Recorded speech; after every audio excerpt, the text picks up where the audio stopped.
कहन लगे शेरे पंजाब तैनू खालसे दे पेश होना पवेगा, तैनू तनख्वाह लगेगी, तू कुरैतियां तू पतत है। उस वेले धन खालसा जी महाराजा रणजीत सिंह शेरे पंजाब जिहदे तो हुण तक जिहड़े वड्डे वड्डे परले वो पठान हैं, उन्होंने बच्चे रात नूं ना लैण तो जे ना रोंदे होए चुप ना करन तां तैनू हरिया पवे, तैनू नलूआ लवे, जां इस प्रकार आया शेरे पंजाब ये कह के हुण तक अपने बच्चों नूं डराउंदे आ, जिहदी एड्डी वड्डी भारी तांग पाई शेरे पंजाब दी। पर कहण लगा खालसा जी ठीक है, मैं मर्यादा तोड़ चलिया हाँ, मैं हथ जोड़ के तुहाडे हाजिर हाँ, जो चाहो मैनू दन लाओ। तनख्वाह लगन लगी। जिहड़ा मौके दे जथेदार सी अकाल तख्त दा उस वेले कहण लगा शेरे पंजाब तैनू बन के ऐस जिहड़ी इंबली है इहदे नाल बन के अज कोटले लाए जाणगे, होर तैनू तनख्वाह वखरी लगेगी, तू सरीरक तौर ते गलती कीती है, तेरे शरीर नूं दन देआंगे। अपने आप नूं खालसा जी बना लिया, जो अकाल तख्त साहब के सामने इमली का बिरश है उहदे नाल अपने आप नूं बनाया। जदों बन लिया चंगी तरह कोटले लाउण लगे, हुक्म किया सिंह साहब ने, कहते लाओ कोटले, कड्डो इहदे विचों जो वकार दृष्टि है। कड्ढण लगे तो जदों कोटला लैके उदाले होया सिंह एक, तो उस वेले महाराजा रणजीत सिंह हाथ जोड़ के कहण लगे सिंघो मैनू नरकां विच ना किते गल ना पवे, इत्थे जिन्नी सजा देनी है सिंघो तुहाडे हत्थों ही मैनू मिल जावे, पर मैनू बख्श लाओ, जिवें चाहो बख्शो। ये अधीनगी वेख के महाराजे दी बद्धा होया वेख के जो जथेदार सी मौके दे अकाल तख्त दे हस के कहण लगे बस खालसा जी इहो जिहा शेरे पंजाब वर्गा राजा नहीं सिंघां नूं कदे मिलना, इन्नी ताकत दा मालक। फिर सिंघां दे हजूर महाराज दे हजूर अपने आप नूं वेख लो बना के कोटले खाण लगा है, हुण बज्जियां मर गई इनू हो गए। अगे वास्ते भाई दस, कहंदा जी मेरे कन्नां नूं हथ लाए, मैनू अमृत छकाओ दोबारा, मेरे ते कृपा होवे। कहण लगे चंगा खाली नहीं जाण देना, जो सोयना ना हरमंदर साहब दे उपरे सारा ला। ये महाराजा रणजीत सिंह ने खालसा जी उस मौके ते लाया। कदे हरमंदर साहब के दर्शन कर लग्या, जदों हरमंदर साहब के अंदर जान लगो सामने दरवाजे ते पढ़ लिया करो, उत्थे लिखिया होया कि 1887 दे विच महाराज साहब श्री गुरु रामदास सच्चे पातशाह ने अपने परम सेवक महाराजा रणजीत सिंह के पासों ये सेवा अपनी कृपा करके करवाई। अखर सिंघां ने इउं लिखे ने, उस मौके ते सेवा हुई सी। वो धन गुरु के सिंह जे कलगियां वाले सच्चे पातशाह मर्यादा ना चलाउंदे फिर सिंघां ने भी किथे सावधान होना सी। इस प्रकार खालसा जी सो दामोदर जो प्रेम रूपी रस्सी विच अपने आप नूं बना लैण वाले हन, उन्हां दा नाम दामोदर है। इसे प्रकार अपने संकल्प रूपी उदर दे विच माया रूपी रस्सी नूं कल्प तदात्म संबंध द्वारा जो ग्रहण करने वाले ऐसे दामोदर हन। रे मना रे चित है मेरे चित चेत की ना, उस परमेश्वर नूं चेते क्यों नहीं करदा है, याद क्यों नहीं करदा है। ना जान कोई तू ये क्यों नहीं जानदा कि उस परमेश्वर तो बिना विवह दूसरा होर कोई नहीं है। क्यों नहीं की ना जान से क्यों नहीं जानता है कि उस परमेश्वर तो बिना हो दूसरा कोई साड़ी प्रतिपाला करने वाला नहीं है। कोई सारिਆਂ ਦੀ पालना पोषण ਵਿੱਚ लगा होया है। काहे रे मन चितवा है उद्दम ਜਾਂ आहर हर जियो परिया। ਜਦੋਂ आप परमेश्वर उद्दम ਵਿੱਚ ਪਿਆ ਹੋਇਆ सो तू क्यों मन ਵਿੱਚ चिंता कर रहा है। सो करता चिंता करे जिन उपाया जग तिस जोहारी स्वस्थ तिस दी बाण अपहग। इस प्रकार सो कहते क्यों नहीं ये जानता है कि उस परमेश्वर तो बिना विवह दूसरा और कोई नहीं है, वही सारा की प्रतिपाला करने वाला है। जीता वह ब्रह्मांड खंड का ये अपने आप को यत्न करना चाहे कि मैं अपने विशेष उद्बंध नाल विशेष कोई धन पदार्थ इकट्ठा कर लवांगा, तेरे बस की ये गल नहीं है। सो जिथे भी जाऊंगा तेरी परारब्ध तां नाल ही जानी है, तेरे कर्म तां मत्थे ते लिखे हुए नाल ही जाने हैं। जे भावें ब्रह्मंड खंड कहो, जे वड्डे भारी ब्रह्मंडां खंडां विच विचरदा रहे, भाव देशां विच प्रदेशां विच ਹੋਰਨਾਂ ਦੇਸ਼ਾਂ ਵਿੱਚ ਵੀ ਵਿਚਰਦਾ ਰਹੇ ਕਿ ਮੈਨੂੰ ਬਾਹਲੀ ਮਾਇਆ ਪ੍ਰਾਪਤ ਹੋਵੇ। ਕਰਤਾ ਕਰੈ ਸੋ ਹੋਈ। ਫਿਰ ਵੀ ਭਾਈ ਕਰਤਾ ਪਰਮੇਸ਼ਰ ਜੋ ਕਰੇਗਾ ਸੋ ਹੋਣਾ ਹੈ। ਕਰਤੇ ਪਰਮੇਸ਼ਰ ਤੋਂ ਵੱਖਰਾ ਜੋ ਉਹਦੀ ਮਰਜ਼ੀ ਤੋਂ ਬਿਨਾਂ ਨਹੀਂ ਕੋਈ ਪ੍ਰਾਪਤੀ ਕਰ ਸਕੇਗਾ। ਕਰਤਾ ਪਰਮੇਸ਼ਰ ਜੋ ਕਰੇਗਾ ਸੋ ਹੀ ਹੋਣਾ ਹੈ।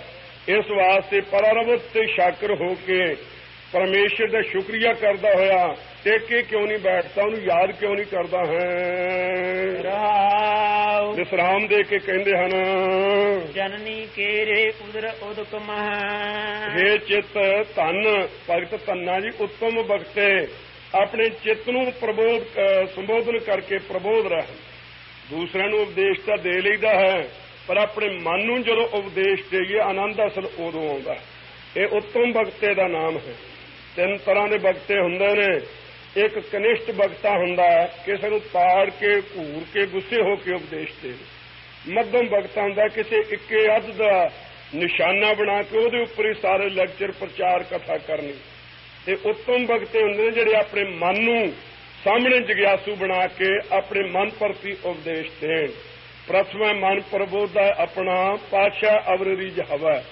ਸੋ ਆਪਣੇ ਚਿੱਤ ਨੂੰ ਅਧਿਕਾਰੀ ਬਣਾ ਕੇ ਭਗਤ ਜੀ ਕਹਿ ਰਹੇ ਹਨ, ਰੇ ਚਿੱਤ ਖਿਆਲ ਕਰ। ਵਿਸਰਾਮ ਦੇ ਕੇ ਕਹਿੰਦੇ ਹਨ, ਜਨਨੀ ਮਾਤਾ ਕੇਰੇ ਦੇ ਉਧਰ ਪੇਟ ਦੇ ਉਦਕ ਜਾਲੇ ਦੇ ਮਹਿ ਵਿੱਚ ਪਿੰਡ ਕੀਆ 10 ਦਵਾਰਾ। ਆ ਤੇਰਾ ਪਿੰਡ ਜਿਹੜਾ ਸਥੂਲ ਸਰੀਰ ਆ, ਪਹਿਲਾਂ ਇਹ ਪੇੜਾ ਜਿਹਾ ਬਣਿਆ ਮਾਤਾ ਤੇ ਪਿਤਾ ਦੇ ਸਬੰਧ ਤੋਂ। ਜਦੋਂ ਪਰਮੇਸ਼ਰ ਦੀ ਆਗਿਆ ਹੋਵੇ ਸੋ ਇਹ ਸਬੰਧ ਹੋਣ ਤੋਂ ਰਗਤ ਤੇ ਬਿੰਦ ਦੋਵੇਂ ਜੁੜ ਕੇ 15 ਦਿਨਾਂ ਵਿੱਚ ਇੱਕ ਗੋਲੀ ਜੀ ਛੋਟੀ ਜੀ ਬਣਦੀ ਹੈ। ਉਸ ਤੋਂ ਅੱਗੇ ਫਿਰ ਸਰੀਰ ਸਾਰਾ ਪੰਡ ਜੰਮੀਆਂ ਪੰਡ ਨਿੰਮੀਆਂ। ਨਿੰਮ ਇਸਤ ਹੁੰਦਾ ਹੈ ਰਗਤ ਤੇ ਬਿੰਦ ਦਾ ਮਿਲਾਪ ਉਦਰ ਦੇ ਵਿੱਚ। ਫਿਰ ਇਸ ਪ੍ਰਕਾਰ ਉਸ ਤੋਂ ਅੱਗੇ ਪਿੰਡ ਜਿਹੜਾ ਸਰੀਰ ਹੈ ਇਹਦੇ ਅੰਗ ਪ੍ਰਤੰਗ ਜਿਹੜੇ ਹਨ 3 ਮਹੀਨਿਆਂ ਤੋਂ ਬਾਅਦ ਬਣਨੇ ਆਰੰਭ ਹੁੰਦੇ ਹਨ। ਇਸ ਪ੍ਰਕਾਰ ਤੇ 10 ਦੁਆਰਿਆਂ ਵਾਲਾ ਇਹ ਪਿੰਡ ਤੇਰਾ ਸਰੀਰ ਜਿਹੜਾ ਹੈ ਮਾਤਾ ਦੇ ਉਦਰ ਪੇਟ ਦੇ ਉਦਕ ਜਾਲੇ ਦੇ ਵਿੱਚ। ਉਦਕ ਨਾਮ ਪਾਣੀ ਦਾ ਹੈ। ਸੋ ਜਿੱਥੇ ਮਾਤਾ ਦਾ ਪੀਤਾ ਹੋਇਆ ਪਾਣੀ ਜਿਹੜਾ ਹੈ ਇਸ ਪ੍ਰਕਾਰ ਤੇ ਖਾਧਾ ਹੋਇਆ ਭੋਜਨ ਗੰਦਗੀ ਰੂਪ ਹੋ ਕਰਕੇ ਤੇਰੇ ਨਾਸਾਂ ਦੇ ਪਾਸ ਹੀ ਲੰਘਦਾ ਸੀ। ਜਿੱਥੇ ਤੂੰ ਮੁਖ ਤਲਾ ਪੈਰ ਉੱਪਰ ਵਸੰਦੋ ਕੋਹ ਥੜਾ ਥਾ। ਮੁਖ ਥੱਲੇ ਨੂੰ ਸੀ, ਪੈਰ ਉਤਾਂ ਨੂੰ ਸੀ। ਬੜੇ ਭਾਰੀ ਅਪਵਿੱਤਰ ਥਾਂ ਤੇ ਸੰਗੀਨ ਕੋਠੜੀ ਦੇ ਵਿੱਚ ਵਸ ਰਿਹਾ ਸੀ। ਜਿੱਥੇ 10 ਦੁਆਰਿਆਂ ਵਾਲਾ ਸਰੀਰ ਜਿੱਥੇ ਤੇਰਾ ਬਣਿਆ। ਆਵੀ ਦੀ ਨਿਆਈ ਜਿਵੇਂ ਆਵੀ ਵਿੱਚ ਕੱਚਾ ਭਾਂਡਾ ਪਾ ਕੇ ਪਕਾਇਆ ਜਾਂਦਾ ਹੈ, ਇਹ ਤੇਰਾ ਸਰੀਰ ਫੁੱਲ ਨਾਲੋਂ ਵੀ ਨਰਮ ਸੀ। ਮਾਤਾ ਦੇ ਖਾਧੇ ਹੋਏ ਰੋੜ ਜਿੱਥੇ ਹਜਮ ਹੋ ਜਾਂਦੇ ਸਨ, ਉੱਥੇ ਤੇਰਾ ਇਹ ਸਰੀਰ ਪਰਮੇਸ਼ਰ ਨੇ 10 ਦੁਆਰਿਆਂ ਵਾਲਾ ਪਿੰਡ ਸਥੂਲ ਸਰੀਰ ਤੇਰਾ ਬਣਾਇਆ।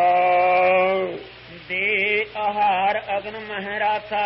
ਉੱਥੇ ਐਸੀ ਵੱਡੀ ਭਾਰੀ ਤੇਰੀ ਮਾਤਾ ਦੀ ਜਿਹੜੀ ਜਠਰਾਗਨ ਅਗਨੀ ਸੀ ਕਿੱਡੀ ਤੇਜ਼ ਸੀ।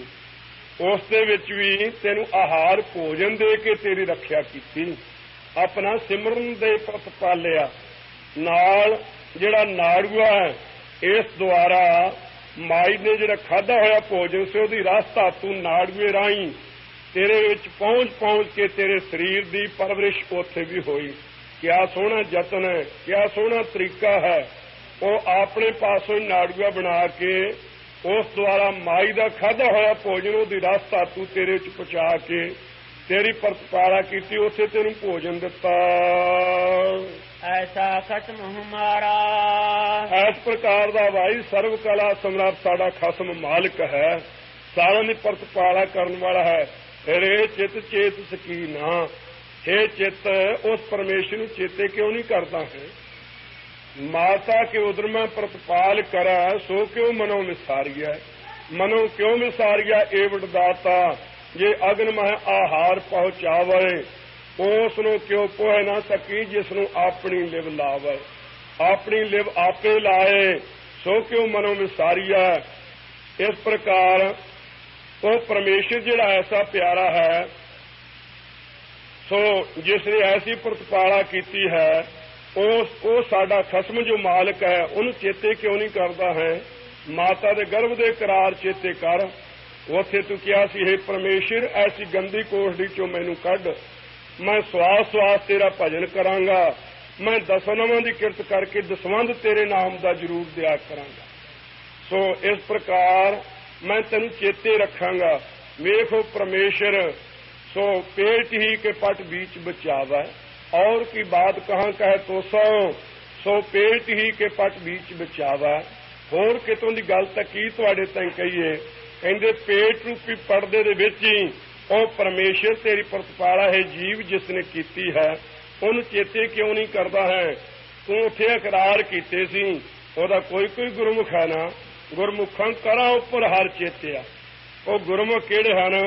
गुरमुख उन्हां दा नाम है जिन्हां ने कीते हुए कर इकरार जिहड़े सन कौम कीते हुए बचन सो परमेश्वर नाल उन्हां उपर इस संसार विच आके गुरमुखां ने चेते कीता है। से पाइन मोख द्वार ਉਹ ਮੁਕਤੀ ਦਾ ਦੁਆਰਾ ਗਿਆਨ ਪ੍ਰਾਪਤ ਕਰ ਲੈਂਦੇ ਹਨ। ਸੋ ਤੂੰ ਮਨਾ ਕਿਉਂ ਭੁਲਾ ਦਿੱਤਾ, ਕਿਰਤ ਘਣ ਕਿਉਂ ਬਣ ਗਿਆ, ਕਿਉਂ ਨਹੀਂ ਚੇਤੇ ਕਰਦਾ। ਕੁੰਮੀ ਜਾਲ ਮਾਹੇ ਤਨ ਤਿਸ ਬਾਹਰ। ਅੱਗੋਂ ਤਰਕਵਾਦੀ ਕਹਿੰਦਾ ਅਥਵਾ ਮਨ ਕਹਿੰਦਾ, ਕਹਿੰਦੇ ਜੀ ਫਿਰ ਭਾਵੇਂ ਪਰਮੇਸ਼ਰ ਨੇ ਪ੍ਰਤਪਾਲਾ ਕੀਤੀ ਪਰ ਉਹ ਨਾੜੂਏ ਰਾਹੀਂ ਤਾਂ ਉਹਨੇ ਭੋਜਨ ਭੇਜਿਆ ਨਾ, ਇਹ ਤਰੀਕਾ ਤਾਂ ਉਹਨੇ ਬਣਾ ਲਿਆ ਨਾ, ਤਾਂ ਉਹਦੀ ਪ੍ਰਤਪਾਲਾ ਹੋਈ, ਨਹੀਂ ਤੇ ਖਬਰੇ ਨਾ ਹੁੰਦੀ। ਕਹਿੰਦੇ ਲੈ ਬਈ ਹੋਰ ਸੁਣ ਲੈ, ਜਿੱਥੇ ਨਾੜੂਏ ਦਾ ਵੀ ਸਬੰਧ ਨਹੀਂ, ਪੇਟ ਤੋਂ ਵੀ ਬਾਹਰ ਆ ਬੱਚਾ, ਉਹਦੀ ਵੀ ਕਿਵੇਂ ਪ੍ਰਤਪਾਲਾ ਕਰਨ ਵਾਲਾ, ਹੋਰ ਉਹਦਾ ਸੁਣ ਕ੍ਰਿਸ਼ਮਾ ਕਿਆ ਸੋਹਣਾ ਹੈ। ਕਹਿੰਦੇ ਹਨ ਕੁੰਮੀ ਜਲ ਮਾਹੇ ਤਨ ਤਿਸ ਬਾਹਰ। ਆ ਕੱਛੂ ਕੁੰਮਾ ਤੇ ਉਹਦੇ ਘਰ ਵਾਲੀ ਕੱਛੂ ਕੁੰਮੀ ਜਾਂ ਕੁਸ਼ੋਪਰੀ ਕਹਿ ਲਓ, ਸੋ ਹੁੰਦੀ ਹੈ, ਇਹ ਆਂਡੇ ਦਿੰਦੀ ਹੈ ਬਰੇਤੀ ਦੇ ਉੱਪਰ। ਜਲ ਮਾਹੇ ਆਪ ਉਹ ਜਲ ਦੇ ਵਿੱਚ ਸਾਹਮਣੇ ਬੈਠੀ ਰਹਿੰਦੀ ਹੈ। ਤਨ ਜਿਹੜਾ ਉਹਦਾ ਬੱਚਾ ਹੈ ਨਾ, ਪੁੱਤਰ ਆਂਡੇ ਦੇ ਵਿੱਚ, ਉਹ ਬਾਹਰ ਬਰੇਤੀ ਦੇ ਉੱਪਰ ਹੁੰਦਾ ਹੈ। ਪੰਖ ਖੀਰ ਤੈਨ ਨਾਹੀ। ਉਹ ਖਾਲਸਾ ਜੀ ਉਹਦੇ ਪੈਦਾ ਹੋਣ ਦਾ ਤਰੀਕਾ ਹੈ, ਜਿਹੜੀ ਨਿਗਾਹ ਹੈ ਨਾ ਆਪਣੇ ਦੀ ਕੱਛੂ ਦੀ, ਇਹ ਬੜੀ ਭਾਰੀ ਉਹਦੀ ਨਿਗਾਹ ਦੇ ਵਿੱਚ ਹੀ ਕਸ਼ਿਸ਼ ਹੈ। ਜਿਹੜੇ ਆਂਡੇ ਉਹਦੀ ਨਿਗਾਹ ਦੇ ਵਿੱਚ ਰਹਿਣ ਉਹ ਪੱਕ ਜਾਂਦੇ ਹਨ, ਜਿਹੜੇ ਨਿਗਾਹ ਦੇ ਵਿੱਚ ਨਾ ਆਉਣ ਉਹ ਆਂਡੇ ਗਲ ਜਾਂਦੇ ਹਨ। ਇਹ ਕੱਛੂ ਦੀ ਨਿਗਾਹ ਦੇ ਵਿੱਚ ਹੀ ਪਰਮੇਸ਼ਰ ਨੇ ਐਸੀ ਕਸ਼ਿਸ਼ ਜਾਂ ਐਸੀ ਸ਼ਕਤੀ ਪਾਈ ਹੋਈ ਹੈ ਜਿਸ ਕਰਕੇ ਉਹਦੇ ਬੱਚੇ ਵਿੱਚੋਂ ਨਿਕਲਦੇ ਹਨ। ਸੋ ਕਹਿੰਦੇ ਵੇਖ ਭਾਈ ਹੈ ਮਨ, ਕੁੰਮੀ ਜਿਹੜਾ ਕੱਛੂ ਕੁੰਮੀ ਹੈ ਉਹ ਤਾਂ ਜਲ ਦੇ ਵਿੱਚ ਹੁੰਦੀ ਹੈ, ਜਿਹੜਾ ਤਨ ਉਹਦਾ ਪੁੱਤਰ ਹੈ ਉਹ ਪਾਣੀ ਦੇ ਵਿੱਚੋਂ ਬਾਹਰ ਬਰੇਤੀ ਤੇ ਹੁੰਦਾ ਹੈ। ਪੰਖ ਖੀਰ ਤੈਨ ਨਾਹੀ। ਫਿਰ ਉਹ ਕੱਛੂ ਦੇ ਬੱਚਿਆਂ ਨੂੰ ਖੰਭ ਨਹੀਂ ਕੋਈ ਲਾਏ ਰੱਬ ਨੇ, ਜਿਹੜੇ ਉੱਡ ਕੇ ਜਾ ਕੇ ਚੁਗਾਉਣ, ਤੇ ਖੀਰ ਤੇ ਨਾ ਕੁਸ਼ੋਪਰੀ ਦੇ ਦੁੱਧ ਹੀ ਹੁੰਦਾ ਜਿਹੜੇ ਉਹ ਚੁੰਗ ਲੈਣ, ਜਿਸ ਕਰਕੇ ਗੁਜ਼ਾਰਾ ਕਰ ਲੈਣ। ਤਿੰਨਾਂ ਨੂੰ ਨਹੀਂ ਹਨ ਪੰਖ, ਖੰਭ ਨਹੀਂ ਹਨ, ਜਿਸ ਕਰਕੇ ਉੱਡ ਕੇ ਚੁਗਾਉਣ, ਤੇ ਖੀਰ ਦੁੱਧ ਨਹੀਂ ਹੈ ਕੁਸ਼ੋਪਰੀ ਦੇ ਵਿੱਚ ਜਿਹੜਾ ਚੁੰਗਾ ਕੇ ਉਹਨਾਂ ਦੀ ਪ੍ਰਤਪਾਲਾ ਕਰ ਲਵੇ। ਪੂਰਨ ਪਰਮਾਨੰਦ ਮਨੋਹਰ। ਪਰ ਜੋ ਸਾਰਿਆਂ ਦੇ ਮਨਾਂ ਨੂੰ ਹਰਨ ਵਾਲਾ, ਚਿਰਾਉਣ ਵਾਲਾ ਸੁੰਦਰ ਸਰੂਪ ਹੈ, ਤੇ ਪੂਰਨ ਪਰਮ ਆਨੰਦ ਸਰੂਪ ਹੈ। ਜੋ ਸਮਝ ਦੇਖ ਮਨ ਮਾਹੀ। ਉਹ ਸਮਝ ਕਰਕੇ ਮਨ ਦੇ ਵਿੱਚ ਦੇਖਣਾ ਕਰ, ਉਹਨਾਂ ਦੇ ਵੀ ਉਹ ਪ੍ਰਤਪਾਲਾ ਕਰਦਾ, ਪੂਰਨ ਉਹਨਾਂ ਦੇ ਵੀ ਪੂਰਤੀ ਕਰਦਾ ਹੈ, ਚੰਗੀ ਤਰ੍ਹਾਂ ਉਹਨਾਂ ਦੇ ਪੇਟ ਦਾ ਵੀ ਪੋਖਣ ਕਰਦਾ ਹੈ। ਉੱਥੇ ਤਾਂ ਨਾੜੂਏ ਦਾ ਸਬੰਧ ਨਹੀਂ ਤੇ ਉਧਰ ਪੇਟ ਦਾ ਸਬੰਧ ਨਹੀਂ ਹੈ। ਵੇਖ ਸੋ ਉਹਨਾਂ ਨੇ ਵੀ ਪ੍ਰਤਪਾਲਾ ਕਿਸ ਪ੍ਰਕਾਰ ਕਰਦਾ ਹੈ। ਐਸਾ ਖਸਮ ਹਮਾਰਾ, ਇਹੋ ਜਿਹਾ ਸਾਡਾ ਖਸਮ ਹੈ। ਇਹ ਮਨਾ ਪਾਖਣ ਕੀਟ ਗੁਪਤ ਹੋਏ ਰਹਤਾ। ਸੋ ਖਾਲਸਾ ਜੀ ਇਹ ਤਿੰਨ ਤਰ੍ਹਾਂ ਦੇ ਨਾਲ ਇਹਨਾਂ ਦੀ ਪ੍ਰਤਪਾਲਾ ਹੁੰਦੀ ਹੈ। ਜਿਹੜੇ ਆਪਣੇ ਕੱਛੂ ਹਨ, ਇਹ ਤਾਂ ਕੱਛੂ ਆਂਡਾ ਧਿਆਨ ਧਾਰ ਕਰ ਪ੍ਰਪੱਕ ਨਦੀ ਵਿੱਚ ਆਣ। ਕੱਛੂ ਜਿਹੜਾ ਆਂਡੇ ਦਾ ਧਿਆਨ ਕਰਕੇ ਪ੍ਰਪੱਕ ਕਰਕੇ ਉਸ ਬੱਚੇ ਦੇ ਤਾਈਂ ਉਹਨੂੰ ਫਿਰ ਆਪਣੀ ਨਦੀ ਦੇ ਵਿੱਚ ਲੈ ਆਉਂਦਾ ਹੈ। ਤੇ ਜਿਹੜੀ ਖਾਲਸਾ ਜੀ ਕੂੰਜ ਹੈ, ਹਜੂਰ ਕਹਿੰਦੇ ਹਨ ਕਾਹੇ ਰੇ ਮਨ ਚਿਤਵਾ ਉਦਮ ਜਾਂ ਆਹਰ ਹਰ ਜੀਓ ਪਰਿਆ, ਸਹਿਲ ਪੱਥਰ ਮਾਂ ਜੰਤਿਓ ਪਾਏ, ਤਾਂ ਕਾ ਰਿਜਕ ਆਗਾ ਕਰ ਧਰਿਆ। ਮੇਰੇ ਮਾਧੋ ਜੀ ਸਤ ਸੰਗਤ ਮਿਲੇ ਸੋ ਤਰਿਆ, ਗੁਰ ਪ੍ਰਸਾਦ ਪਰਮ ਪਦ ਪਾਇਆ, ਸੂਕੇ ਕਾਸ ਹਰਿਆ। ਜਨਮ ਪਿਤਾ ਲੋਕ ਸੁਤ ਬੰਤਾ ਕੋਏ ਨਾ ਕਿਸ ਕੀ ਧਰਿਆ, ਸਿਰ ਸਿਰ ਰਿਜਕ ਸੰਭਾਹੇ ਠਾਕੁਰ ਕਾਹੇ ਮਨ ਭਾਉ ਕਰਿਆ। ਊਡਾ ਊਡ ਆਵਾ ਸਾਹਿਬ ਕੋਸਾ, ਤਿਸ ਪਾਛੇ ਬਚਰੇ ਛਰਿਆ।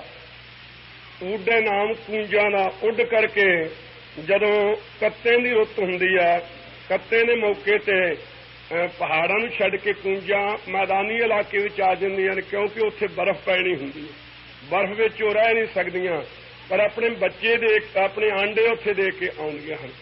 ਉਹਨਾਂ ਦੇ ਸਿਮਰਨ ਵਿੱਚ ਖਾਲਸਾ ਜੀ ਐਸੀ ਸ਼ਕਤੀ ਹੈ, ਜਿਹੜੇ ਜਿਹੜੇ ਆਂਡੇ ਉਹਨਾਂ ਨੂੰ ਚੇਤੇ ਰਹਿ ਜਾਣ ਕੂੰਜਾਂ ਨੂੰ, ਉਹ ਗਲਦੇ ਨਹੀਂ। ਉਹ ਪੱਕ ਕੇ ਬੱਚੇ ਬਣ ਕੇ ਚੰਗੀ ਤਰ੍ਹਾਂ ਉੱਡ ਕੇ ਆਪਣੀਆਂ ਡਾਰਾਂ ਦੇ ਨਾਲ ਆਪਣੀ ਮਾਂ ਪਿਓ ਨੂੰ ਆ ਮਿਲਦੇ ਹਨ। ਇਹ ਜਿਹੜੀ ਕੂੰਜ ਹੈ, ਉਹਦੇ ਸਿਮਰਨ ਦੇ ਵਿੱਚ ਰੱਬ ਨੇ ਇੰਨੀ ਸ਼ਕਤੀ ਰੱਖੀ ਹੋਈ ਹੈ। ਤੇ ਜਿਹੜਾ ਆਪਣਾ ਇਹ ਕੱਛੂ ਹੈ, ਇਹਦੇ ਖਾਲਸਾ ਜੀ ਧਿਆਨ ਦੇ ਵਿੱਚ ਐਸੀ ਸ਼ਕਤੀ ਰੱਖੀ ਹੋਈ ਹੈ, ਧਿਆਨ ਦੇ ਨਾਲ ਬੱਚਿਆਂ ਨੂੰ ਪਾਲ ਲੈਂਦੇ ਹਨ। ਇਸ ਪ੍ਰਕਾਰ ਸੋ ਜਿਹੜੇ ਗੁਰੂ ਕੇ ਪਿਆਰੇ ਹਨ ਖਾਲਸਾ ਜੀ, ਉਹਨਾਂ ਦਾ ਜੀਵਨ ਵੀ ਭਾਈ ਗੁਰਦਾਸ ਸਾਹਿਬ ਜੀ ਨੇ ਕਿਹਾ ਹੈ ਕਿ ਗੁਰੂ ਕੇ ਸਿੱਖਾਂ ਦਾ ਜੀਵਨ ਕੱਛੂ ਵਰਗਾ, ਹੰਸ ਵਰਗਾ ਤੇ ਕੂੰਜ ਵਰਗਾ ਹੋਣਾ ਚਾਹੀਦਾ ਹੈ। ਇਹਨਾਂ ਵਿੱਚੋਂ ਕੀ ਗੁਣ ਲੈਣਾ ਹੈ? ਜਿਵੇਂ ਕੱਛੂ ਧਿਆਨ ਧਰ ਕੇ ਆਪਣੇ ਬੱਚੇ ਨੂੰ ਪਾਲ ਕੇ ਬਰੇਤੀ ਦੇ ਵਿੱਚੋਂ ਨਦੀ ਵਿੱਚ ਲੈ ਆਉਂਦਾ ਹੈ, ਇਸੇ ਪ੍ਰਕਾਰ ਗੁਰੂ ਕੇ ਸਿੱਖਾਂ ਦਾ ਧਿਆਨ ਇੱਕ ਰਸ ਸਤਿਗੁਰੂ ਸੱਚੇ ਪਾਤਸ਼ਾਹ ਦੇ ਚਰਨਾਂ ਵਿੱਚ ਜੁੜ ਕੇ ਇਹ ਜੋ ਆਸਾ ਰੂਪੀ ਨਦੀ ਦੀ ਤ੍ਰਿਸ਼ਨਾ ਰੂਪੀ ਬਰੇਤੀ ਤੇ ਸਾਡਾ ਇਹ ਮਨ ਰੂਪੀ ਬੱਚਾ ਤਰਸ ਰਿਹਾ ਹੈ, ਸਤਿਗੁਰੂ ਵਿੱਚ ਧਿਆਨ ਕਰਕੇ ਖਾਲਸਾ ਇਹਨੂੰ ਪ੍ਰੇਮ ਰੂਪੀ ਨਦੀ ਵਿੱਚ ਲਿਆ ਕੇ ਪ੍ਰੇਮ ਦੇ ਵਿੱਚ ਇਹਨਾਂ ਨੂੰ ਪ੍ਰਪੱਕ ਕਰਕੇ ਲਿਆਉਣਾ ਹੈ। ਐਸਾ ਧਿਆਨ ਗੁਰੂ ਕੇ ਸਿੱਖ ਦਾ ਕੱਛੂ ਵਰਗਾ ਹੋਣਾ ਚਾਹੀਦਾ। ਜੋ ਕੂੰਜ ਹੈ ਜਿਵੇਂ ਚੇਤੇ ਕਰਦੀ ਹੈ, ਸੋ ਚੁਗਾ ਚਿਤਾਰਾ ਭੀ ਚੁਗਾ ਚੁਗ ਚੁਗ ਚਿਤਾਰੇ, ਚੁਗਦੀ ਹੈ ਚੇਤੇ ਕਰਦੀ ਹੈ ਬੱਚਿਆਂ ਨੂੰ, ਫਿਰ ਚੁਗ ਚੁਗ ਕੇ ਫਿਰ ਚੇਤੇ ਕਰਦੀ ਹੈ। ਸੋ ਇਸ ਪ੍ਰਕਾਰ ਜਦੋਂ ਵੀ ਕੋਈ ਵਿਹਾਰ ਕਰੀਏ, ਕੋਈ ਕਾਰ ਕਰੀਏ, ਹਰ ਸਮੇਂ ਗੁਰੂ ਕੇ ਸਿੱਖ ਨੇ ਸਤਿਗੁਰੂ ਜੀ ਦਾ ਸਿਮਰਨ ਕਰਦੇ ਰਹਿਣਾ, ਚੇਤੇ ਕਰਦੇ ਰਹਿਣਾ ਹੈ। ਜਿਸ ਕਰਕੇ ਸਾਨੂੰ ਵੀ ਵੈਰਾਗ ਵਿਵੇਕ ਰੂਪੀ ਖੰਭ ਲੱਗਣ, ਉੱਡ ਕਰਕੇ ਅਸੀਂ ਵੀ ਉਸੇ ਪ੍ਰੇਮ ਦੀ ਡਾਰ ਵਿੱਚ, ਜਿੱਥੇ ਚਿਦਾਕਾਸ਼ ਦੇ ਵਿੱਚ ਡਾਰੀਆਂ ਸਤਿਗੁਰੂ ਸੱਚੇ ਪਾਤਸ਼ਾਹ ਜੀ ਉਡਾਰੀਆਂ ਲਾ ਰਹੇ ਹਨ, ਅਸੀਂ ਵੀ ਫਿਰ ਖੰਭ ਵਿਕਾਂਦੜੇ ਜੇ ਲਹਾਂ ਕਿੰਨਾ ਸਾਵੀਂ ਤੋਲ, ਤਨ ਜੜਾਈ ਆਪਣਾ ਲਹਾਂ ਸੋ ਸੱਜਣ ਤੋਲ। ਸਾਡਾ ਸਿਮਰਨ ਕੂੰਜ ਵਰਗਾ ਹੋਣਾ ਚਾਹੀਦਾ ਹੈ। ਇਸੇ ਪ੍ਰਕਾਰ ਤੀਸਰਾ ਜੀਵਨ ਖਾਲਸਾ ਜੀ ਗੁਰੂ ਕੇ ਸਿੱਖ ਦਾ ਹੰਸ ਵਰਗਾ ਹੋਣਾ ਚਾਹੀਦਾ। ਹੰਸ ਉਹਦਾ ਖਾਣ ਰਹਿੰਦਾ ਕਿੱਥੇ ਆ? ਮਾਨ ਸਰੋਵਰ ਤੇ। ਖਾਂਦਾ ਕੀ ਹੈ? ਹੀਰੇ ਤੇ ਮੋਤੀ ਆਦਿਕ ਸੁੱਚੇ ਮੋਤੀ ਚੁੱਕ ਕੇ ਖਾਣਾ ਖਾਂਦਾ ਹੈ। ਤੇ ਹੋਰ ਕੀ ਨਿਸ਼ਾਨੀਆਂ? ਦੁੱਧ ਤੇ ਪਾਣੀ ਉਹਨੂੰ ਇਕੱਠਾ ਪਾ ਦਿਓ, ਉਹਦੀ ਚੁੰਝ ਵਿੱਚ ਖਟਿਆਈ ਦਾ ਕਾਰਨ, ਉਹ ਜਦੋਂ ਚੁੰਝ ਵਿੱਚ ਪਾਉਂਦਾ ਦੁੱਧ ਵੱਖਰਾ, ਪਾਣੀ ਦੀਆਂ ਫੁੱਟੀਆਂ ਵੱਖਰੀਆਂ ਹੋ ਜਾਂਦੀਆਂ ਨੇ, ਉਹ ਪਾਣੀ ਨੂੰ ਛੱਡ ਕੇ ਦੁੱਧ ਨੂੰ ਗ੍ਰਹਿਣ ਕਰ ਲੈਂਦਾ ਹੈ। ਇਸ ਪ੍ਰਕਾਰ ਗੁਰੂ ਕੇ ਸਿੱਖ ਦਾ ਜੀਵਨ ਹੰਸ ਵਰਗਾ ਹੋਣਾ ਚਾਹੀਦਾ ਹੈ। ਸੋ ਸਾਰ ਰੂਪੀ ਸਮੁੰਦਰ ਦੇ ਵਿੱਚ ਜੋ ਗੁਰੂ ਕੀ ਸਾਧ ਸੰਗਤ ਰੂਪੀ ਮਾਨ ਸਰੋਵਰ ਹੈ, ਇਸ ਉੱਪਰ ਆ ਕੇ ਬੈਠੇ। ਇੱਥੇ ਵੈਰਾਗ ਵਿਵੇਕ ਆਦਿਕ ਜਿਹੜੇ ਸੁਭ ਗੁਣ ਹਨ, ਇਸ ਤੇ ਸਰਵਣ ਮੰਨਣ ਅਧਿਆਸਨ ਆਦਿਕ, ਇਹ ਜੋ ਮੋਤੀਆਂ ਦਾ ਚੋਗਾ ਹੈ, ਇਹ ਗੁਰੂ ਕਾ ਸਿੱਖ ਇੱਥੇ ਆ ਕੇ ਚੁਗੇ। ਸੋ ਫਿਰ ਸਤ ਮਿਥਿਆ ਦਾ ਵਿਵੇਚਨ ਕਰਨ ਵਾਲਾ ਹੋਵੇ। ਅਸਤ ਜੜ ਦੁੱਖ ਰੂਪ ਜੋ ਮਾਇਆ ਹੈ, ਪਾਣੀ ਦੀ ਨਿਆਈ, ਇਹਨੂੰ ਤਿਆਗ ਕੇ ਜੋ ਸਤ ਚੇਤਨ ਆਨੰਦ ਸਰੂਪ ਜੋ ਬ੍ਰਹਮ ਹੈ, ਉਹਨੂੰ ਖਾਲਸਾ ਜੀ ਗ੍ਰਹਿਣ ਕਰਨ ਵਾਸਤੇ ਇਹਦੀ ਬਿਰਤੀ ਰੂਪੀ ਚੁੰਝ ਦੇ ਵਿੱਚ ਵਿਚਾਰ ਰੂਪੀ ਖਟਿਆਈ ਹੋਣੀ ਚਾਹੀਦੀ ਹੈ। ਸਾਧੋ ਇਹੋ ਤਨ ਮਿਥਿਆ ਜਾਨੋ, ਜਾਂ ਪੀਤਰ ਜੋ ਰਾਮ ਬਸ ਹੈ, ਸਾਚੋ ਤਾਏ ਪਛਾਨੋ। ਇਹਨੂੰ ਤਤ ਮਿਥਿਆ ਦਾ ਵਿਵੇਚਨ ਕਹਿੰਦੇ ਹਨ। ਤਤ ਸਿਧਾਂਤ ਵਾਸਤਵ ਵਿੱਚ ਅਸਲ ਸਰੂਪ ਕੀ ਹੈ ਤੇ ਮਿਥਿਆ ਨਾਸਵੰਤ ਚੀਜ਼ ਕੀ ਹੈ, ਇਹਨਾਂ ਦੋਹਾਂ ਦੇ ਵਿਚਾਰ ਗਿਆਨ ਪ੍ਰਾਪਤ ਹੋਣਾ ਨੂੰ ਤਤ ਮਿਥਿਆ ਦਾ ਵਿਵੇਚਨ ਕਹਿੰਦੇ ਹਨ। ਇਹੋ ਜਿਹਾ ਜੀਵਨ ਗੁਰੂ ਕੇ ਸਿੱਖ ਦਾ ਹੰਸ ਵਰਗਾ, ਕੂੰਜ ਵਰਗਾ, ਇਸੇ ਪ੍ਰਕਾਰ ਤੇ ਕੱਛੂ ਕੁੰਮੇ ਵਰਗਾ ਜੀਵਨ ਹੋਣਾ ਚਾਹੀਦਾ ਹੈ। ਇਹਨਾਂ ਵਿੱਚੋਂ ਗੁਣ ਗ੍ਰਹਿਣ ਇਸ ਪ੍ਰਕਾਰ ਦੇ ਕਰਦੇ ਹਨ। ਮਨਾ ਖਿਆਲ ਕਰ ਪਾਖਣ ਕੀਟ ਗੁਪਤ ਹੋਏ ਰਹਤਾ। ਇਸੇ ਪ੍ਰਕਾਰ ਸਮਝ ਦੇਖ ਮਨ ਮਾਹੀ, ਆਪਣੇ ਮਨ ਦੇ ਵਿੱਚ ਮਨ ਸਮਝ ਕੇ ਦੇਖ ਉਸ ਸਰੂਪ ਦੇ ਤਾਈ। ਕਿਉਂ ਮਨ ਵਿੱਚ ਖਿਆਲ ਕਰਦਾ ਹੈ? ਜੇ ਮੈਂ ਮੂਠ ਮਹਾਤਮਾ ਨੂੰ ਦੇ ਦਿੱਤੇ ਨੇ, ਖਬਰੇ ਅਗਾਂ ਸੌਣੀ ਲੱਗੇਗੀ ਕਿ ਨਹੀਂ। ਆ ਵੇਖ ਇਹਨਾਂ ਜੀਆਂ ਦੀ ਪ੍ਰਤਪਾਲਾ ਪਰਮੇਸ਼ਰ ਕਰ ਰਿਹਾ, ਤੂੰ ਤਾਂ ਮਨੁੱਖ ਹੈ, ਤੇਰੀ ਕਿਉਂ ਨਾ ਪ੍ਰਤਪਾਲਾ ਕਰੇਗਾ। ਲੈ ਜੇ ਕੋਈ ਮਨ ਚ ਸੰਕਲਪ ਕਰਨ ਲੱਗਾ ਸੀ, ਕਿੱਡੇ ਕਿੱਡੇ ਤੂੰਬੇ ਰੱਬ ਨੇ ਲਾ ਦਿੱਤੇ। ਸੋ ਤੂੰਬੇ ਭਰ ਦਿੱਤੇ ਆ ਮੋਠਾਂ ਦੇ। ਸੋ ਜਿੰਨਾ ਅਨਾਜ ਸੁੱਤੇ ਹੋਣਾ ਸੀ, ਉਦੋਂ ਕਈ ਗੁਣਾ ਵੱਧ ਰੱਬ ਨੇ ਦੇ ਦਿੱਤਾ। ਇਸ ਪ੍ਰਕਾਰ ਉਹ ਪਰਮੇਸ਼ਰ ਜੋ ਸਾਰਿਆਂ ਦੀ ਪ੍ਰਤਪਾਲਾ ਕਰਨ ਵਾਲਾ ਹੋਇਆ, ਉਹ ਪਰਮੇਸ਼ਰ ਜੋ ਦੀਨਨ ਕੀ ਪ੍ਰਤਪਾਲ ਕਰਾ ਨਿਤ, ਸੰਤਿਓ ਬਾਰ ਗਨੀ ਮਨੁ ਗਾਰਾ ਪਸ਼ ਪਸ਼ੂ ਨਗ ਨਾਗ ਨਰਾਤਵ ਸਰਬ ਸਮੈ ਸਭ ਕੋ ਪ੍ਰਤਪਾਰਾ ਕੋਖ ਹੈ ਜਲ ਮੈਂ ਥਲ ਮੈਂ ਪਲ ਮੈਂ ਕਲ ਕੇ ਨਹੀਂ ਕਰਮ ਵਿਚਾਰਾ ਦੀਨ ਦਇਆਲ ਦਇਆ ਨਿਧ ਦੁੱਖਨ ਦੇਖਤ ਹੈ ਪਰ ਦੇਤ ਨਹਾਰ। ਉਹ ਸਾਡੇ ਦੋਸ਼ਾਂ ਨੂੰ ਤਾਂ ਦਿੰਦਾ ਵੇਖਦਾ ਹੈ ਪਰ ਉਹ ਖਾਲਸਾ ਜੀ ਰੋਜੀ ਦੇਣੋਂ ਨਹੀਂ ਕਦੇ ਹਟਦਾ। ਉਹ ਐਸਾ ਹੈ ਪਰਮੇਸ਼ਰ ਜਿਹੜਾ ਹੈ।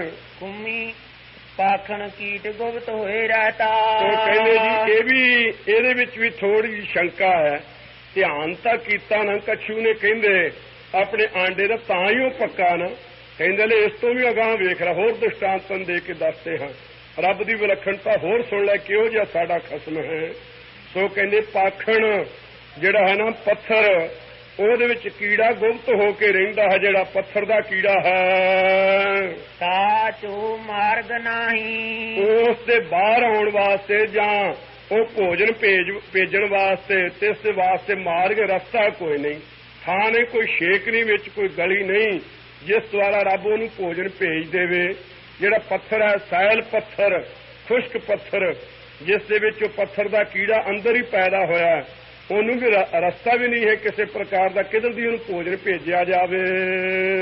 ਕਹਾ ਧਨਾ ਪੂਰਨ ਤਾਹੂ ਕੋ। ਭਗਤ ਧੰਨਾ ਜੀ ਕਹਿੰਦੇ ਉਹ ਮਨਾਂ ਖਿਆਲ ਕਰ ਇਸ ਉਹ ਜਿਹੜਾ ਪੱਥਰ ਦੇ ਕੀੜੇ ਨੂੰ ਵੀ ਪੂਰਨ ਲਵਾਲਾਪ ਪਰਮੇਸ਼ਰ ਉਹਦੀ ਵੀ ਪੂਰਤੀ ਕਰਦਾ ਹੈ। ਉਹਨੂੰ ਵੀ ਭੋਜਨ ਦੇ ਕੇ ਉਹਦੇ ਪੇਟ ਨੂੰ ਵੀ ਭਰਦਾ ਹੈ ਜਿਹਦੇ ਰਸਤਾ ਹੀ ਨਹੀਂ ਕਿਸੇ ਪ੍ਰਕਾਰ ਦਾ, ਕੋਈ ਨਿਗਾਹ ਹੀ ਨਹੀਂ ਜਿੱਥੋਂ ਪੈ ਸਕਦੀ ਹੈ। ਮਾਤਰੇ ਜੀ ਡਰਾਹੀ। ਹੇ ਮਨਾ ਮਤਾ ਹੈ ਜੀਵ ਮਤਾਂ ਡਰਨਾ ਕਰ ਕਿ ਮੇਰੀ ਪ੍ਰਤਪਾਲਾ ਕਿਵੇਂ ਹੋਵੇਗੀ। ਉਹ ਪੱਥਰ ਦੇ ਵਿੱਚ ਕੀੜਾ, ਨਾ ਉਹਨੂੰ ਹਵਾ ਲੱਗੇ, ਨਾ ਪਾਣੀ, ਨਾ ਖੁਰਾਕ, ਬਾਹਰੋਂ ਕੋਈ ਚੀਜ਼ ਜਾਣ ਦਾ ਸਾਧਨ ਹੀ ਕੋਈ ਨਹੀਂ, ਉਹਦੀ ਵੀ ਉਹ ਪ੍ਰਤਪਾਲਾ ਕਰ ਰਿਹਾ। ਤੂੰ ਕਿਉਂ ਮਨ ਵਿੱਚ ਡਰ ਰਿਹਾ ਹੈ। ਸੋ ਆ ਧਾਰੀਵਾਲ ਵਾਲੀ ਨਹਿਰ ਤੇ ਮਹਾਂਪੁਰਖ ਸੰਤ ਬਾਬਾ ਸੁੰਦਰ ਸਿੰਘ ਜੀ ਜਾ ਰਹੇ ਸਨ। ਸੋ ਇੱਥੇ ਨਹਿਰ ਦੇ ਉੱਪਰ ਛਾਵੇਂ ਬੈਠੇ ਹੋਏ ਮਜ਼ਦੂਰ ਇੱਕ ਸਿਲਾ ਚੀਰ ਰਹੇ ਸਨ। ਉਹ ਚੀਰਦੇ ਥੋੜਾ ਜਿਹਾ ਪੋਲਾ ਥਾਂ ਵਿੱਚੋਂ ਆਇਆ। ਸੋ ਮਹਾਂਪੁਰਖ ਕਹਿਣ ਲੱਗੇ ਵੀ ਕੀ ਕਾਰਨ ਹੈ। ਕਹਿੰਦੇ ਜੀ ਕੀੜਾ ਹੋਣਾ ਅਮਾਇਆ ਦੇ ਵਿੱਚ। ਜਦੋਂ ਚੰਗੀ ਤਰ੍ਹਾਂ ਕਹਿੰਦੇ ਖਿਆਲ ਦੇ ਨਾਲ ਇਹਨੂੰ ਚੀਰਿਓ। ਜਦੋਂ ਚੀਰ ਕੇ ਖਾਲਸਾ ਜੀ ਵੇਖਿਆ ਵਿੱਚੋਂ ਇੱਕ ਕੀੜਾ ਨਿਕਲਿਆ, ਪਰ ਉਹਦੇ ਕੋਲ ਸ਼ੱਕਰ ਜੀ ਛੋਟੀ ਛੋਟੀ ਜੀ। ਕਹਿੰਦੇ ਵੀ ਮੂੰਹ ਨੂੰ ਲਾ ਕੇ ਵੇਖੋ ਕੀ ਚੀਜ਼ ਹੈ। ਜਦੋਂ ਵੇਖਿਆ ਕਹਿਣ ਲੱਗੇ ਜੀ ਮਿੱਠੀ ਸ਼ੱਕਰ ਹੈ।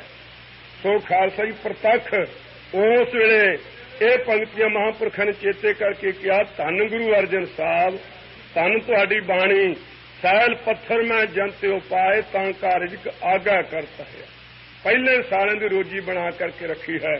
ਸੋ ਰੋਖ ਰੂਹਾਨ ਕੀ ਰੋਜੀ ਨਾ ਟਾਰੈ।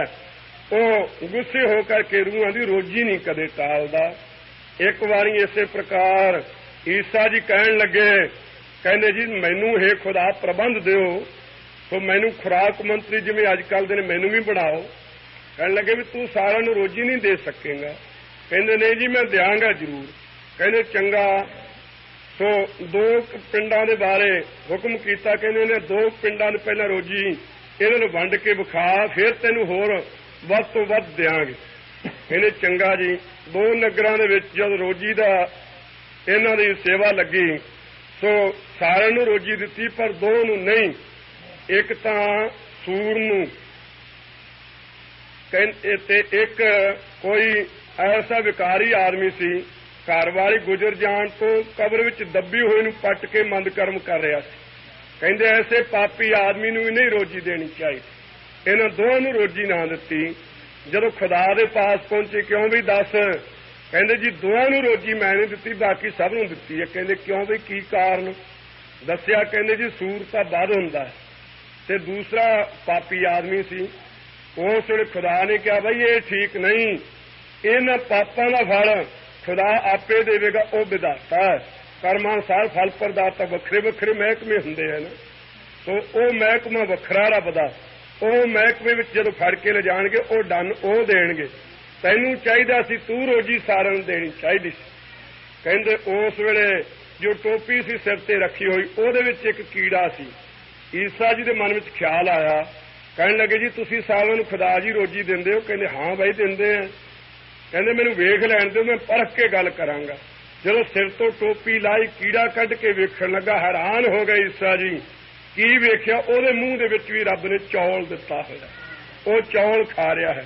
ਵੇਖ ਕੇ ਨਮਸਕਾਰ ਕਰਨੀ ਪਈ। ਕਹਿੰਦੇ ਜੀ ਤੁਹਾਡੇ ਵਰਗਾ ਕੋਈ ਰਾਜ਼ਕ ਨਹੀਂ ਹੈ ਰੋਜੀ ਦੇ ਦੇਣ ਵਾਲਾ, ਕਿ ਰੋਜ਼ੀ ਦਿਹੰਦ ਹੈ, ਤੂੰ ਹੀ ਰੋਜੀ ਦੇਣ ਵਾਲਾ ਹੈ। ਦਿਹੰਦ ਸੂਈ ਏਕ ਤੂਈ ਏਕ ਤੂਈ, ਪ੍ਰਮਦੇ ਨਾ ਗ੍ਰਾਹ ਜਰ, ਦਰਖਤ ਆਬ ਆਸ ਕਰ, ਸੋ ਦਿਹੰਦ ਸੂਈ ਏਕ ਤੂਈ ਏਕ ਤੂਈ।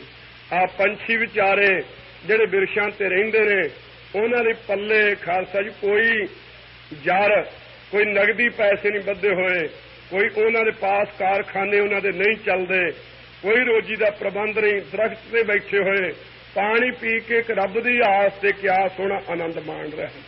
ਇਸ ਪ੍ਰਕਾਰ ਸੋਈ ਪਰਮੇਸ਼ਰ ਸਾਰਿਆਂ ਨੂੰ ਦੇਣ ਵਾਲਾ ਹੈ। ਧੰਨਾ ਜੀ ਕਹਿੰਦੇ ਹਨ, ਕਹੈ ਧਨਾ ਪੂਰਨ ਤਾਹੂ ਕੋ। ਧੰਨਾ ਜੀ ਕਹਿੰਦੇ ਹਨ ਤਿੰਨਾਂ ਸਾਰਿਆਂ ਪਿਛੜਿਆਂ ਤਾਈਂ ਤੇ ਕੀੜਿਆਂ ਨੂੰ ਤਾਈਂ ਉਹ ਲਵਲ ਪੂਰਨ ਉਹਨਾਂ ਦੇ ਪੇਟ ਨੂੰ ਭਰਨ ਵਾਲਾ ਹੈ। ਮਾਤਰੇ ਜੀਆ ਡਰਾਹੀ, ਇਹ ਜੀ ਤੂੰ ਮਤਾਂ ਡਰਨਾ ਕਰਕੇ ਮੈਨੂੰ ਖਬਰੇ ਰੋਟੀ ਮਿਲੇਗੀ ਕਿ ਨਾ ਮਿਲੇਗੀ। ਵੇਖ ਕਹਿੰਦੇ ਜੀ ਸਾਰੇ ਹੀ ਅਖੇ ਭਜਨ ਵਿੱਚ ਜੁੜ ਜਾਈਏ, ਸੰਗਤ ਵਿੱਚ ਆ ਬੈਠੀਏ ਤੇ ਪ੍ਰਬੰਧ ਕੌਣ ਕਰੇ? ਮਹਾਰਾਜ ਪਹਿਲੇ ਪਾਤਸ਼ਾਹ ਨੂੰ ਪੁੱਛਣ ਲੱਗੇ, ਸਿੱਧ ਬੜੇ ਚੰਚਲ ਸਨ, ਯਤਨ ਕਰਦੇ ਸੀ ਕਿਵੇਂ ਨਾ ਕਿਵੇਂ ਮਹਾਰਾਜ ਨੂੰ ਅਸੀਂ ਖਬਰੇ ਹਰਾ ਹੀ ਲਵਾਂਗੇ। ਕਹਿੰਦੇ ਜੀ ਤੁਸੀਂ ਕਹਿੰਦੇ ਹੋ ਸੰਗਤ ਵਿੱਚ ਜੁੜ ਕੇ ਭਜਨ ਕਰੀਏ, ਜੇ ਸਾਰੇ ਜੁੜ ਕੇ ਬਹਿ ਗਏ ਤਾਂ ਫਿਰ ਭੁੱਖੇ ਨਾ ਮਰਨਾ ਪਵੇ। ਕਹਿੰਦੇ ਨਹੀਂ, ਜਿਹੋ ਜਿਹਾ ਰੱਬ ਹੈ ਉਹਦੇ ਪ੍ਰਬੰਧ ਵੀ ਉਸੇ ਤਰ੍ਹਾਂ ਦੇ ਵੱਡੇ ਵੱਡੇ ਹੋ ਜਾਂਦੇ ਨੇ। ਫਿਰ ਜੇ ਸਾਰੇ ਭਜਨ ਵਿੱਚ ਜੁੜਨਗੇ ਉਹਦਾ ਪ੍ਰਬੰਧ ਪਤਾ ਕੀ ਹੋਵੇਗਾ? ਕਹਿੰਦੇ ਜੀ ਕੀ? ਕਹਿੰਦੇ ਨਦੀਆਂ ਹੋਵੈ ਧੇਣਵਾ, ਸੁਮ ਹੋਵੈ ਦੁੱਧ ਘੀਓ, ਸਗਲੀ ਧਰਤੀ ਸ਼ੱਕਰ ਹੋਵੈ, ਖੁਸ਼ੀ ਕਰੈ ਨਿਤ ਜੀਓ। ਕਹਿੰਦੇ ਹੁਣ ਤਾਂ ਗਊਆਂ ਨੂੰ ਪੱਠੇ ਪਾ ਕੇ ਫਿਰ ਕਿਤੇ ਉਹਨਾਂ ਥੱਲੇ ਦੁੱਧ ਥੋੜਾ ਬਹੁਤਾ ਚੋਣਾ ਪੈਂਦਾ ਹੈ। ਫਿਰ ਕਹਿੰਦੇ ਅਸੀਂ ਨਦੀਆਂ ਨੂੰ ਵੀ ਗਊਆਂ ਬਣਾ ਦਈਏ, ਪਾਣੀ ਦੀ ਥਾਂ ਤੇ ਦੁੱਧ ਵਗਾ ਦਿਆਂਗੇ। ਸੁਮ ਹੋਵਾ ਦੁੱਧ ਘੀਓ, ਤੇ ਕਹਿੰਦੇ ਸੋਮੇ ਜਿਹੜੇ ਪਾਣੀ ਦੇ ਚੱਲਦੇ ਨੇ ਚਸ਼ਮੇ, ਇਹ ਅਸੀਂ ਘਿਓ ਦੇ ਵਗਾ ਦਈਏ। ਫਿਰ ਹੁਣ ਤਾਂ ਮਸਾ ਕਿਤੇ ਕਮਾਦ ਨੂੰ ਪੀੜ ਕੇ ਵਿੱਚੋਂ ਸ਼ੱਕਰ ਤੇ ਖੰਡ ਕੱਢਦੇ ਯਤਨ ਦੇ ਨਾਲ। ਕਹਿੰਦੇ ਸਗਲੀ ਧਰਤੀ ਸ਼ੱਕਰ ਹੋਗਾ, ਖੁਸ਼ੀ ਕਰਾਂ ਨਿਤ ਜੀਓ। ਸਾਰੀ ਧਰਤੀ ਨੂੰ ਫਿਰ ਅਸੀਂ ਸ਼ੱਕਰ ਹੀ ਬਣਾ ਦਿਆਂਗੇ, ਮਨ ਪਾਉਂਦੀ ਖਾਓ। ਫਿਰ ਕਹਿੰਦੇ ਸ਼ੱਕਰ ਤੇ ਘਿਓ ਖਾ ਕੇ ਹੀ ਉਹ ਜਾਣੇ ਔਖੇ ਸੁਖਾਲੇ ਹੋ ਕੇ ਸਾਡਾ ਭਜਨ ਕਰਦੇ ਰਹੋ। ਹੁਣ ਤਾਂ ਯਤਨ ਕਰਨਾ ਪੈਂਦਾ, ਨਹੀਂ ਮਿਲਦਾ ਹੈ। ਕਹਿੰਦੇ ਪ੍ਰਬੰਧ ਅਸੀਂ ਐਸਾ ਵੱਡਾ ਕਰ ਦਿਆਂਗੇ। ਸੋ ਉਹ ਪਰਮੇਸ਼ਰ ਸਮਰੱਥ ਹੈ ਖਾਲਸਾ ਜੀ। ਸੋ ਇਹ ਧੰਨਾ ਜੀ ਕਹਿੰਦੇ ਰਹੇ ਜੀਵ ਮਤਾਂ ਡਰੋ ਕਿ ਕੀ ਬਣੇਗਾ, ਕਿਵੇਂ ਸਾਡੀ ਪ੍ਰਤਪਾਲਾ ਹੋਵੇਗੀ। ਉਹ ਸਾਰਿਆਂ ਦੀ ਪ੍ਰਤਪਾਲਾ ਕਰਨ ਵਾਲੇ ਦੀ ਨਿਸ਼ਚਾ ਕਿਹਨੂੰ ਆਇਆ ਸੀ? ਬੀਬੀ ਰਾਜ ਕੌਰ ਨੂੰ। ਬੀਬੀ ਰਾਜ ਕੌਰ ਜਿਹੜੀ ਪੱਟੀ ਵਾਲੇ ਦੁਰੀ ਚੰਦ ਦੀ ਲੜਕੀ ਸੀ। 5 ਪੁੱਤਰੀਆਂ ਵੀ ਇਤਿਹਾਸ ਵਿੱਚ 7 ਪੁੱਤਰੀਆਂ ਵੀ ਆਉਂਦਾ ਹੈ। ਪੜ੍ਹੀ ਸੀ ਨਾ ਇਹ ਪੰਕਤੀ ਕਿ ਸੋ ਕਰਤਾ ਚਿੰਤਾ ਕਰੇ ਜਿਨ ਉਪਾਇਆ ਜਗ। ਸੋ ਦੂਸਰੀਆਂ ਭੈਣਾਂ ਕਹਿਣ ਲੱਗੀਆਂ ਪਿਓ ਦਾ ਦਿੱਤਾ ਖਾਂਦੀਆਂ। ਕਹਿਣ ਲੱਗੀ ਛੋਟੀ ਅਕਲ ਵਾਲਿਓ ਸਾਡਾ ਪਿਓ ਵੀ ਜਿਹਦਾ ਦਿੱਤਾ ਖਾਂਦਾ ਮੈਂ ਉਹਦਾ ਦਿੱਤਾ ਖਾਂਦੀ। ਉਹ ਕਹਿਣ ਲੱਗੇ ਨਹੀਂ ਕਿ ਪਿਓ ਦਾ ਦਿੱਤਾ ਖਾਂਦੀਆਂ। ਕਹਿੰਦੇ ਨਹੀਂ ਮੇਰਾ ਪਿਓ ਵੀ ਉਸੇ ਦਾ ਦਿੱਤਾ ਖਾਂਦਾ ਹੈ। ਉਸ ਵੇਲੇ ਹੈਂਕੜਬਾਜੀ ਵਿੱਚ ਆ ਕੇ ਕਹਿਣ ਲੱਗਾ ਇਸ ਕੋੜੀ ਦੇ ਨਾਲ ਜੇ ਵਿਆਹ ਕਰਦੇ ਹਾਂ ਤਾਂ ਫੇਰ ਕਹਿਣ ਲੱਗੇ ਪਿਤਾ ਵੇਖ ਠੀਕ ਹੈ ਜਿੱਧਰ ਬਚਨ ਕਰਤਾ